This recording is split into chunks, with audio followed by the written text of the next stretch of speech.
पाँचौं र दिनमा आहे भाइ तिहार आहे दिदी बहिनीले आहे दाजु भाइलाई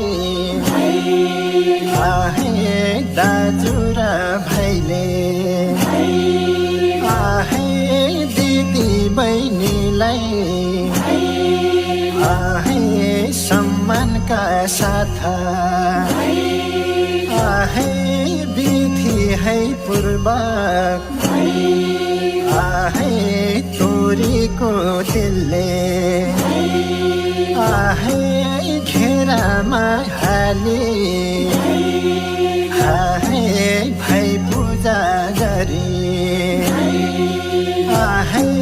सगुना सुरु